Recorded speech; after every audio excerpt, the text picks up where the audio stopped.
Boa noite. Falar sobre e falar de Dom Bertrand não é tarefa para amadores. Dessa forma, confesso que me sinto como um amador privilegiado e que se encontra diante de um grande desafio. Tentarei não decepcionar.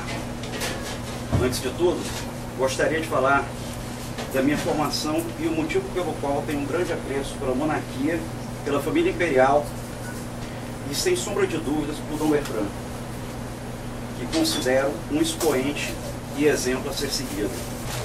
Hoje, no lançamento do seu livro sobre o ambientalismo, psicose ambientalista, cumpre uma importante etapa. Afinal, como muitos já costumam dizer, o verde é a nova cor do comunismo. Municiado de dados, estudos, depoimentos e notícias, Dom Bertrand discorre de forma clara sobre o mal incutido nessa ideologia ambientalista. Com a queda do Muro de Berlim, as forças outrora vermelhas assumiram diversos matizes, além do já mencionado.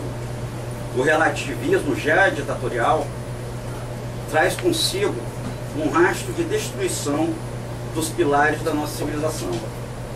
A família, o direito à vida, o respeito à propriedade privada e os fundamentos do cristianismo, sobretudo da Igreja Católica, começam a ser flexibilizados.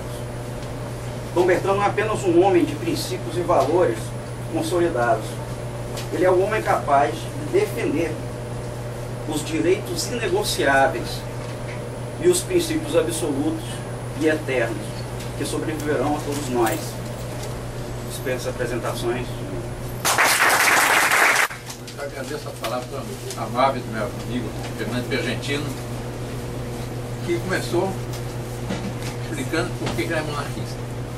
Eu vou começar explicando por que eu estou nessa batalha, nessa luta. Eu me lembro, no meu tempo de menino, meu irmão Dom Antônio aqui presente era ainda pequenino, já tinha naquele tempo 7, 8 anos. Mas uma vez papai nos reuniu no jardim da casa da fazenda, nós morávamos na fazenda do Alto Paraná, é o único bem que o papai tinha depois dos confiscos da República. E papai nos disse algo que foi a grande lição da nossa vida. Ele nos reuniu e disse: meus filhos, saibam aproveitar a única coisa que eu posso deixar para o futuro. Porque uma fazenda de 63 alqueiras, dividido por 12, que eram 12 filhos, não faz a vida de ninguém. Mas eu tenho algo muito mais precioso a lhe deixar. Tem, em primeiro lugar, a fé católica, em segundo lugar, uma boa educação, em terceiro lugar, a consciência de uma missão histórica realizada pelo governo do Brasil. Vocês são príncipes e os príncipes nasceram para servir e para defender a sua pátria. E é por isso exatamente que meu pai sempre aplaudiu a atuação do meu irmão, Dom Luís, Dom Antônio, nessa batalha em defesa da cristandade. Eu me recordo, me agradeço também ao meu pai, por ter me aproximado do Dr. Filipe Cruz de Oliveira, que é quem dá o nome ao instituto que lançou esse livro que está sendo publicado hoje, que é o Instituto Filipe Cruz de Oliveira, e que exatamente nos orientou nessa batalha. Uma batalha em defesa da cristandade. Porque o que nós vemos no nosso Brasil hoje em dia é que é uma verdadeira agenda de destruição do que resta da civilização cristã. Em todos os pontos. A questão da família, a questão da propriedade, a questão ambiental, a questão dos indígenas, a questão quilombola, eles vão corroendo os restos que existem ainda de civilização católica. Com pretextos absolutamente não tem fundamento. Mas por quê? Porque é uma civilização, os dirigentes, os que estão por trás disso, eles têm uma ideologia de destruição. Eles são ateus. Eles não aceitam a primazia de Deus. Eu estou lendo um livro muito interessante de um autor francês, um autor argentino sobre um grande francês, que foi o Cardeal Pie, que foi um cardeal do século XIX, em que ele afirma uma grande verdade. A partir do momento que se abandona a ideia da realeza social do nosso Senhor Jesus Cristo, se cai fatalmente na tirania do Estado. E se atrai para a coisa pública aos nulos, aos medíocres e aos corruptos. E que tem a pretensão de legislar tudo fazendo a abstração de Deus, voltando as costas para Deus nosso Senhor. A nossa visão católica é diferente. A nossa visão católica, nós reconhecemos um Deus transcendente, criador do céu e da terra, perfeitíssimo, sapiencial, e que criou o homem à sua imagem e semelhança. Pelo fato de nós termos sido criados à imagem e semelhança, isso faz parte da doutrina católica. O homem é livre e inteligente.